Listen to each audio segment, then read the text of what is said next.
दोस्तों आज इस वीडियो में हम बात करने वाले हैं उन डाइटरी रिस्ट्रिक्शंस की या खाने पाने की चीज़ों की रिस्ट्रिक्शंस की जो कि हम किडनी स्टोन के पेशेंट्स को सुझाव में देते हैं।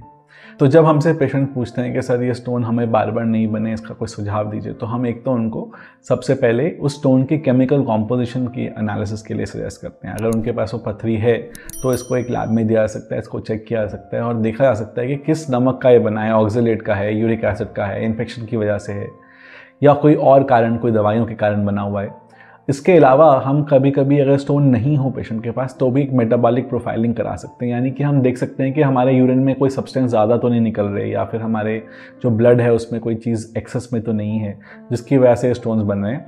और फिर हम डिपेंडिंग ऑन द सॉल्ट कुछ डाइट के रिस्ट्रिक्शंस पेशेंट को बताते हैं, यानी हम कहते हैं कि ये कुछ खाने पीने के परहेज़ हैं जो आपको करने ज़रूरी हैं ताकि आपको स्टोन ना बने। तो इसमें कुछ तो जनरल परहेज़ हैं, यानी कि कुछ ऐसी बातें जो सब स्टोन्स में चाहे कोई भी कॉम्पोजिशन हो उनके लिए आम है, जैसे कि ज़्यादा पानी पीना। तो 10 से 12 ग्लास का पानी मिनिमम हम अपने पेशेंट को एडवाइस करते हैं। इसके अलावा वेट कंट्रोल में रखना, यानी कि बहुत ज़्यादा मोटापा अवॉइड करना, क्योंकि देखा गया जितना मोटापा ज़्यादा होता है उतना ही स्टोन बनने का चांस भी ज़्यादा होता है। तो हमारा जो बॉडी मास इंडेक्स है, यानी कि हमारी हाइट और हमारे वेट का जो रेशो है, उसके हिसाब से हमें थोड़ा सा लीन एंड थिन होना चाहिए अगर हम स्टोन प्रिवेंशन करना चाहते हैं। तो जनरल एहतियात के तौर पे मैं ये भी सजेस्ट करता हूँ अपने पेशेंट्स को कि उनको रेगुलर 30 मिनट्स की वॉक सुबह शाम करनी चाहिए और अपने खाने में जो सॉल्ट है, जो नमक है, उसकी मात्रा कम होनी चाहिए, यानी आप ऊपर से कोई सॉल्ट अपने सब्जियों में या सलाद में ना डालें। और लास्टली एक बैलेंस डाइट के लिए हम फोकस करते हैं, यानी कि जो खाने पीने का हमारा सिस्टम है उसमें सभी तत्व जो हैं बराबर मात्रा में होने चाहिए।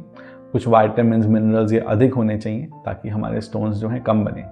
इसके बाद दोस्तों हम उनको एडवाइस करते हैं जो स्टोन स्पेसिफिक डाइट है, यानी कि जिस भी क्रिस्टल से ये स्टोन बन रहा है उन पदार्थों को कम करना डाइट में। तो सबसे पहले इसमें आता है कैल्शियम ऑक्जेलेट, क्योंकि कैल्शियम ऑक्जेलेट स्टोन जो हैं वो सबसे कॉमन कॉन्स्टिट्यूएंट होते हैं स्टोन का, यानी ये सॉल्ट सबसे ज़्यादा स्टोन्स में पाया जाता है।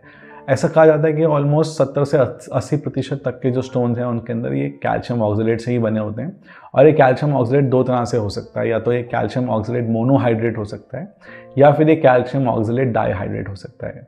तो जब भी हम ऑक्जेलेट के स्टोन्स की बात करते हैं तो सबसे पहले तो समझना होगा कि ऑक्जेलेट जो है बॉडी में दो तरह से आता है, या तो ये खाने पीने से बाहर से आता है या फिर ये ऑक्जेलेट हमारे जो बॉडी में बहुत सारे रिएक्शन चल रहे हैं, जो रसायन दाएं बाएं हो रहे हैं, जो उनके बाय प्रोडक्ट्स हैं, उनसे बनता है। अब रिसर्च ये कहती है कि 30% यानी 30% ये ऑक्जेलेट है ये हमारे खाने से आता है, और कुछ रिसर्च कहती है कि 50% तक का ऑक्जेलेट हमारे खाने से आता है और बाकी 70% या 50% ऑक्जेलेट जो बॉडी में बन रहा है वो लिवर द्वारा बनता है। तो क्योंकि हमारे बॉडी के रसायन जो अंदर शिफ्ट हो रहे हैं उनको पे तो हमारा कोई कंट्रोल नहीं है, तो उस 50 से 70% ऑक्जेलेट का हम कुछ खास नहीं कर सकते। लेकिन जो हम डाइट में ले रहे हैं ऑक्जेलेट, उसको कम करने के लिए हम उन फूड्स को अवॉइड करते हैं जो कि ऑक्जेलेट की मात्रा जिनमें ज़्यादा है, जैसे कि टमाटर हो सकते हैं। जैसे टमाटो के बीज स्पेशली जो हैं उनको हम हटा के टमाटो लेने की सलाह देते हैं। कोई टमाटो केचप्स हैं तो उनको हम अवॉइड करने की सलाह देते हैं। ऐसे ही जो बीट होती है, बीट रूट होती है, उसको अवॉइड करते हैं। चीकू को अवॉइड करते हैं, कैश्यूज़ को अवॉइड करते हैं, यानी काजू को अवॉइड करते हैं, चॉकलेट्स को अवॉइड करते हैं, चाय कॉफ़ी को इनको अवॉइड किया जाता है। इन सब में ये ऑक्जेलेट का कंटेंट जो है ज़्यादा होता है। तो जब हम इन डाइट्स को अवॉइड करते हैं, जैसे कि आप इस चार्ट में देख रहे हैं, तो ऑक्जेलेट वाले पेशेंट्स में थोड़ा फ़ायदा होता है कि ऑक्जेलेट की मात्रा कम होने की वजह से ये ऑक्जेलेट किडनी में फ़िल्टर कम होता है और फिर इसका एक कैल्शियम के साथ जो कॉम्बिनेशन बन के कैल्शियम ऑक्जेलेट स्टोन बनता है, उसका इंसिडेंस धीरे धीरे करके कम हो जाता है। इसके अलावा हम स्टोन इनहिबिटर्स देते हैं इन पेशेंट्स को, जिसके अंदर मैग्नीशियम, विटामिन B6 या पोटेशियम सिट्रेट ये किसी सिरप के फॉर्म में आमतौर पर मरीज़ को लेने की सलाह देते हैं, जिनको ये मरीज़ जो हैं कुछ टाइम में बार बार रेगुलरली सिस्टम को क्लीन करने के लिए कुछ समय के लिए ले सकते हैं। और इसकी सलाह जब भी मुझसे पेशेंट मिलता है मैं उनको देता हूँ एक प्रिस्क्रिप्शन, और कभी कभी कुछ दवाइयाँ भी दी जा सकती हैं जिनसे कि कैल्शियम ऑक्जेलेट का स्टोन जो है उसको कम बनाया जा सकता है। स्पेशली इसमें दवाइयाँ होती हैं डायूरेटिक्स, जैसे कि थायजाइड दवाइयाँ होती हैं जो हम कॉमनली लिख देते हैं recurrent calcium oxalate stone formers में। दोस्तों जो अगला सॉल्ट है जो काफ़ी कॉमनली हमें मिलता है वो है यूरिक एसिड। तो यूरिक एसिड की समस्या तो बहुत सारे आपने लोगों में सुनी होगी। ये गाउट के फॉर्म में होती है, आर्थराइटिस करती है, गठिया कर देती है।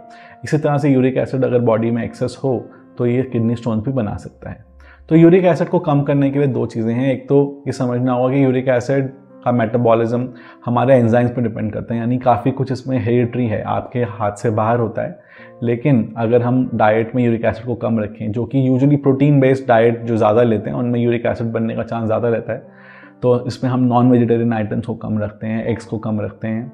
इसके अलावा पत्ता गोभी जो होती है, ब्रिंजल्स यानी बैंगन जो होते हैं, जो मशरूम्स होते हैं, इनको हम कम रखते हैं, जैसे कि आप इस डाइट चार्ट में देख रहे हैं। इन सभी प्रोडक्ट्स को हमें, अगर यूरिक एसिड ज़्यादा है तो हमें अवॉइड करना है। एनिमल प्रोटीन्स को भी हमें अवॉइड करना है। इससे हमारा यूरिक एसिड मेटाबॉलिज्म जो है वो कम यूरिक एसिड प्रोड्यूस करेगा और फिर वो कम फिल्टर होगा किडनी में और फिर स्टोन बनने का चांस कम हो जाएगा।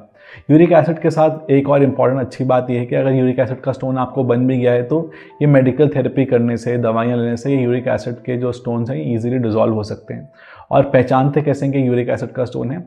हम सीटी जब कराते हैं पेशेंट का सीटी स्कैन, तो अगर इसमें हाउसफुल यूनिट करीब 200, 300, 400 ऐसे आएँ तो हम समझ जाते हैं कि ये स्टोन आमतौर पे यूरिक एसिड का होने का चांस बहुत ज़्यादा है और फिर इस पर हम मेडिकल मैनेजमेंट को स्टार्ट कर सकते हैं।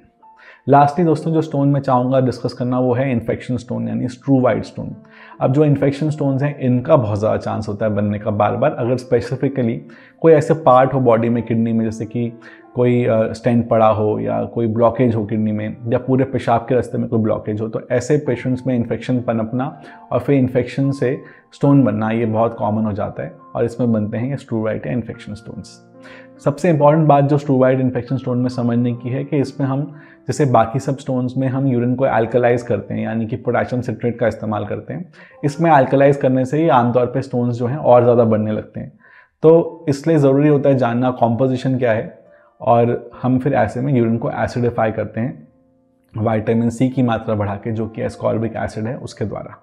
इसके अलावा कुछ ऐसे भी दोस्तों प्रकृति ने पदार्थ बनाए हैं जो कि अपने आप में स्टोन्स की फॉर्मेशन को कम करते हैं, जैसे कि अनानास का जूस हुआ या आप कह सकते हैं नींबू पानी, लेमन जो होता है वो एक इनहिबिटर है, करेला जो है वो एक इनहिबिटर है, जो बादाम हैं वो अगर हम लेते हैं तो उनसे भी स्टोन फॉर्मेशन में इम्प्रूवमेंट आती है। ऐसे ही कोई भी ऐसे फ्रूट्स, वाइटामिन, मिनरल्स जो कि विटामिन B6 में ज़्यादा हैं या मैग्नीशियम जिनमें ज़्यादा है, इन सब से भी हम स्टोन्स को इनहिबिट कर सकते हैं। तो इनकी मात्रा भी बढ़ाने से पानी के साथ साथ ज़्यादातर स्टोन फॉर्मर्स को बहुत फ़ायदा होता है दोस्तों। तो मैं आशा करता हूँ जो मैंने आपको टिप्स दिए हैं आज, जो चीज़ें अवॉइड करनी है, जो चीज़ें ज़्यादा लेनी है, उनका पालन करके अपने रिकरेंस को कम कर सकते हैं, यानी स्टोन फॉर्मेशन की जो इंसिडेंस है दोबारा ना बने, उसके लिए इन डाइट्स को फॉलो कर सकते हैं अगर आपको स्टोन्स रहते हैं तो।